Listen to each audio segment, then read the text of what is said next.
Halo teman sejalan, balik lagi di podcast obrolan teman sejalan. Obrolan kita-kita yang sedang berjalan bersama di Jalan Dharma. Ya, tentunya jangan bosan-bosan pastinya ya kalau ngelihat saya sebagai hostnya lagi teman-teman ya. Karena hostnya cuma dua, antara saya dan CJS gitu. Dan tentunya juga teman-teman udah tahu siapa narasumbernya, bisa dilihat di thumbnail. Siapa lagi kalau bukan Lee Changse. Halo Lee Changse. Halo semuanya. Nah, Lee Changse, kita ngebahas topik yang teman-teman pasti lihat ya di thumbnail apa ya, yaitu adalah overthinking, banyak untungnya atau buntungnya gitu ya. Banyak untung atau ruginya gitu. Nah, kebetulan bagi teman-teman yang baru bergabung di podcast obrolan teman sejalan ini, Lee Changse background-nya kan psikologi gitu ya. Jadi udah mungkin seringkali bertemu dengan teman-teman yang kadang-kadang overthinking gitu ya, dan udah pasti tahu mengenai gejala-gejala seperti apa dan lain-lainnya gitu tentang overthinking yang akan kita bahas gitu. Tapi Lee Changse, sebelum lebih lanjut bahas tentang overthinking, apa sih sebenarnya definisi dari overthinking, atau overthinking itu seperti apa sebenarnya gitu? Overthinking adalah berpikir berlebihan. Oh, sangat ini ya, sangat translate terjemahannya ya. Tapi memang benar. Iya, betul. Jadi dia berpikir sesuatu hal yang berlebihan, sehingga seringkali mengakibatkan menimbulkan kecemasan dan juga menimbulkan pilihan-pilihan yang tidak tepat. Gitu. Tepat. Okay. Jadi cemas, orang pilihannya jadi tidak tepat, menjadi malah tidak jadi berbuat apa-apa, nggak efisien, nggak efektif gitu. Overthinking membuat orang berarti antara keputusan nggak tepat atau malah nggak ngapain. Betul. Karena saking cemasnya, terlalu banyaknya, terlalu banyak dipikirkan. Jadi bingung mau ngapain. Bener. Gitu. Kalau di film Inside Out, yang terbaru, Inside Out 2, anxiety itu seperti apa contohnya yang saya ada salah satu scene yang cemas. Iya, dia cemasnya itu berlebihan sampai membuat si pemeran utamanya itu yang paling terakhir, yang sampai dia bergerak terlalu cepat, kan kayak gitu juga, pikiran kita bisa bergerak terlalu cepat. Nah, saya harus ngapain, sampai akhirnya si Riley-nya gitu, dia sampai bingung harus ngapain kan, sampai udah kayak orang sesak nafas atau apa. Itu bisa juga terjadi. Jadi memang, dan ketika biasanya kita terlalu berpikir berlebihan, cemas itu meningkat sekali, kita bisa kena juga yang namanya dengan serangan cemas, panic attack. Gitu, itu bisa juga terjadi, di mana kejadiannya nafas kita jadi kayak sesek, nafasnya kayak gitu, kita jadi kayak nggak bisa berpikir dengan jernih, kita jadi linglung kayak gitu. Itu sangat mungkin terjadi. Oke, nah kalau begitu, Lee Changse, berarti overthinking tidak baik ya untuk kita ya, atau gimana nih? Kalau ada overnya pasti nggak baik. Tapi kalau less juga nggak baik. Nggak baik, karena less thinking artinya kan nggak mikir. Orang yang nggak mikir juga ini bagus, menyebabkan banyak masalah di masyarakat kita. Benar. Jadi memang jangan over, tapi ya maksudnya gini, thinking itu menjadi bagian penting. Hanya kan ketika berlebihan mikirnya, akhirnya menimbulkan banyak hal-hal yang nggak perlu gitu. Buat apa sih dipikirin kayak gitu. Nah, jadi tapi apakah itu dibutuhkan sebetulnya? Kayak di film, sebetulnya antara kecemasan, anxiety, tadi bahas Inside Out, dengan overthinking, mikir berlebihan, itu kayak dua sisi yang berbeda dalam satu koin mata uang yang sama gitu. Karena biasanya itu sangat dekat. Overthinking sangat erat dengan anxiety, cemas bisa menghasilkan atau diakibatkan oleh overthinking juga. Tapi cemas itu sendiri itu bagus sebetulnya. Benar. Saya percaya apapun yang diberikan sama Tuhan kepada kita itu ada maksudnya. Begitu juga emosi gitu. Emosi cemas itu kan membantu kita untuk mempersiapkan diri kita dari bahaya yang belum kita lihat, dari resiko yang belum bisa kita lihat, mempersiapkan diri. Kita jadi mempersiapkan diri itu cemas. Kita cemas, besok ulangan kita cemas, jadi kita belajar, ya kan? Nah, overthinking kan juga seperti itu. Overthinking itu kan sebetulnya membuat kita memikirkan banyak sekali alternatif yang mungkin terjadi. Dan kita mempersiapkan diri kita menghadapi semua alternatif itu. Betul. Tapi permasalahannya, kalau benar-benar overthinking, yang namanya alternatif yang mungkin terjadi, itu tidak terhingga. Benar nggak? Benar. Kita overthinking terhadap kemungkinan terjadi, apa sih yang mungkin terjadi kalau besok ketemu sama orang tuanya pacar gitu. Waduh, bisa direstuin. Bisa direstuin. Kalau direstuin sih kan nggak cemas ya. Nggak cemas gitu. ya, betul. Kalau kita direstuin cemas berarti ada sesuatu yang salah yang dilakukan sama dia gitu kan. Nah, jadi banyak nih kan hal-hal yang kita mikirin. Misalkan hal bisa tiba-tiba dimarahin, nggak diterima, betul, ditampar gitu kan, banyak gitu. Benar. Direstuin juga cemas loh, Jang. Iya. Kalau disuruh nikah nggak ada dananya, gimana, belum siap? Curhat ya? Enggak dong, belum ada teman-teman ya. Sebelum kita membahas lebih lanjut ya, belum punya nih. Oke, lanjut. Karena biasanya kalau kita di psikologi kenal yang namanya Freudian slip. Artinya sesuatu tentang diri kita tanpa sadar keluar gitu. Oh gitu tadi. Ya? Masih dibahas nih. Dikira udah loncat ternyata. Oke. Nah iya sih, kalau kita kayak gitu, yang namanya kemungkinan yang mungkin terjadi itu tidak terhingga. Overthinking menyebabkan kita jadinya berpikir sesuatu yang tidak mungkin terjadi dan tidak pernah bisa berhenti berpikir karena kemungkinan yang bisa terjadi itu tidak terhingga. Betul, paham nggak? Benar. Jadinya malah kita nggak bisa bergerak karena terus memikirkan kemungkinan ini belum dipersiapkan, yang ini kalau terjadi belum dipersiapkan, yang ini kalau terjadi belum dipersiapkan, yang ini terjadi belum dipersiapkan. Terlalu banyak yang kita pikirin, akhirnya malah kita nggak bergerak sama sekali. Nah itu banyak tuh. Benar. Orang di kantor saya yang baru juga ada yang kayak gitu. Baru nih, jadi belum terbiasa ikut ke lapangan. Tapi karena sebagai anak baru tidak ingin salah, takut salah. Jadi ketika diminta melakukan sesuatu, persiapan ini ya, terlalu banyak yang dipikirin. Akhirnya jadi bingung harus ngapain karena terlalu banyak. Akhirnya jadi nggak bergerak, malah pekerjaan jadinya nggak selesai. Berantakan jadinya. Jadi berantakan. Ketika ditanya, malah itu yang keluar karena dia bingung harus ngapain gitu. Karena apa? Ya karena overthinking gitu.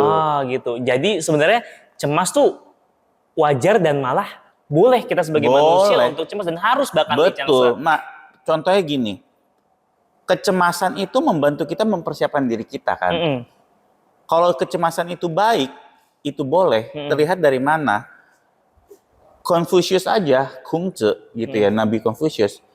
Itu ada kecemasannya. Oh oke. Menarik nih. Ini mungkin aku belum pernah dengar seperti apa nih yang ada kecemasannya. Ada cemas, apakah yang saya pelajari sudah saya lakukan? Apakah saya mendengarkan kebaikan ada saya lakukan? Kayak gitu. Dalam ya? Kalau kecemasan kita kan remeh-temeh ya. Banget deh kayaknya. Ini nggak bisa dibandingkan. Apakah dia suka saya kan kita gitu. Bener. Apakah cinta saya berbalas gitu? Begitu. Kan anak muda ya. Anak muda gitu. Tapi beda lah, makanya satu jadi orang suci kan. Betul. Tapi orang suci pun punya kecemasan. Dan kecemasan itulah yang mendorong beliau akhirnya menjadi orang suci. Benar. Melakukan hal yang seharusnya.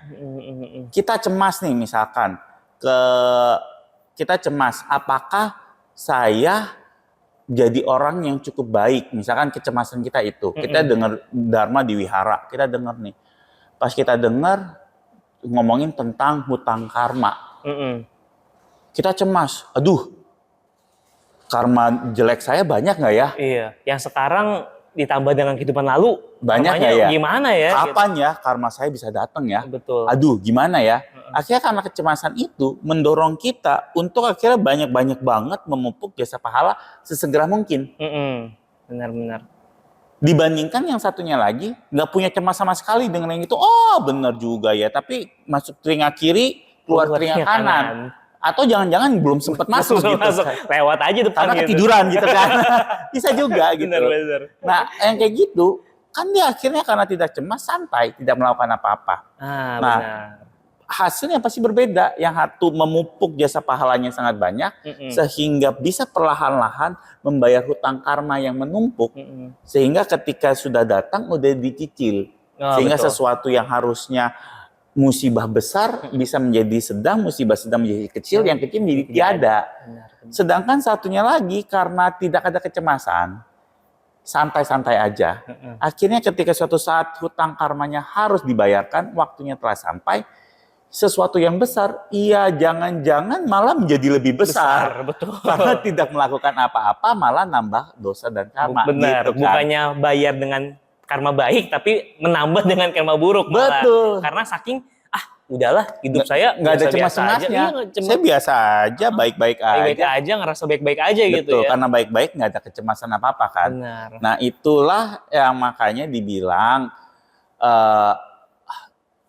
orang yang terlalu punya karma baik dalam hidup sekarang, kaya banget, terkenal banget, bisnisnya lancar banget, itu harus lebih hati-hati karena seringkali lebih terlena dibandingkan mereka yang hidupnya biasa aja.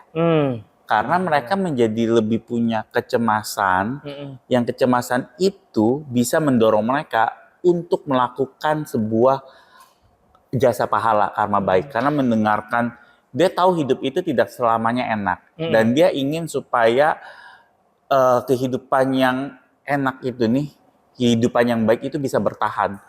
Dan ketika mendengarkan Dharma, dia tahu bahwa kehidupan yang nyaman ini tuh bisa segera hilang. Dan saya pernah merasakan itu hilang. Ada masanya. Saya mau memperlama ini. Makanya dia karena cemas, dia bisa melakukan pergi membina diri, pergi membantu orang lain, menjalankan dharma, kayak gitu. Itu. Tapi kalau yang seumur hidupnya tidak pernah merasakan itu, benar. Dia terlena gitu. Akhirnya tidak ada kecemasan, menjalankan pun nggak ada dorongan. Benar, gitu kan? benar. Jadi cemas dan sebetulnya overthinking pada kadar yang tepat itu, cemas pada kadar yang tepat itu dibutuhkan buat kita, apalagi sebagai seorang pembina. Wah, ini dalam banget ya teman-teman. Jadi memang cemas itu kita perlu karena untuk mendorong kita untuk ngelakuin lagi hal-hal lebih baik. Kalau dalam konteks ketuhanan, betul. Kita membuat jasa pahala banyak lagi, betul. Kita membuat amal kebajikan lebih banyak lagi, betul. Gitu ya yang saya. Betul, contoh paling gampang lah. Kalau pas kita ngerjain ujian, kalau orang yang cemas dicek lagi kan? Benar. Salah, diperbaikin, benar nggak? Kalau orang yang nggak cemas, langsung buat, langsung kumpulin kan? Betul. Itu saya tuh dulu tuh. Saya juga kayak gitu. Jadi saya sempat 9 bagi 3 sama dengan 6. Wow. Saya kira dikurang. Dikurang dikiranya. Iya. Jadinya harusnya dapat 100, jadinya dapat 50. Jauh ya lisan saya. Karena soal kuisnya cuma 2. Jadi satu soal salah. Iya. Udah salahnya pinter banget lagi. Iya. Itulah yang terjadi. Tapi kalau orang yang mungkin cemas dicek ulang sekali lagi kan akan terhindar dari hal itu. Tapi kalau overthinking malah satu soal dicek berkali-kali, yang lain nggak dikerjain. Betul, malah nggak ngerjain. Jangan-jangan nih ada tipuan sesuatu. Ini nggak mungkin segampang ini. Benar nggak? 9 bagi 3, 3 nggak mungkin biasa gitu kan kalau overthinking. Kayaknya nggak mungkin hasilnya segampang ini. Coba pikirin yang lain deh. Akhirnya nggak sempat dikerjain. Benar, yang lain nggak dikerjain. Benar. Berarti memang dalam kadarnya kita butuh yang namanya cemas gitu ya. Betul. Nah, teman-teman tadi juga Li Chang sempat mention bahwa teman-teman juga harus terpapar juga dengan namanya Dharma. Betul. Karena dengan Dharma baru kita bisa melakukan hal-hal baik gitu Li Chang ya. Oleh karena itu teman-teman boleh untuk cek Instagram kita di Cinta Youth Community teman-teman ya. Di bawah ini ada linknya, teman-teman boleh dicek, lihat konten-kontennya menarik banget. Di situ ada cuplikan-cuplikan podcast, di situ kita juga ada kasih dharma-dharma sehari-hari yang ringan dan tentunya konten-konten yang inspiratif untuk anak-anak muda gitu ya. Nah, selain itu juga teman-teman bisa untuk subscribe YouTube kita di Obrolan Teman Sejalan ini ya, di subscribe aja. Oke, Li Chang sekarang katakan kalau misalkan ya ini kan mungkin video untuk tujuan orang-orang yang overthinking. Ya, saya udah overthinking nih, yang misalkan gitu ya. Waduh, semuanya dipikirkan sehingga semuanya nggak beres. Sehingga diputusin. Kirain nggak kesana nih ya. Nah, gimana sih Li Chang untuk kita nih yang overthinking gitu ya bisa untuk kurangin kadar overthinkingnya? Iya. Gitu loh. Jadi untuk mengurangi overthinking itu bisa ada beberapa hal yang bisa dilakukan. Satu, berdoa, sembahyang itu bisa membantu kita untuk menenangkan hati. Karena apa? Kita mengandalkan bukan cuma tenaga kita, tapi kita mengandalkan bantuan dari para Buddha.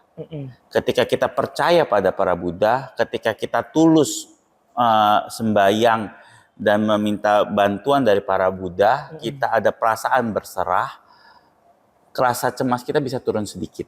Betul.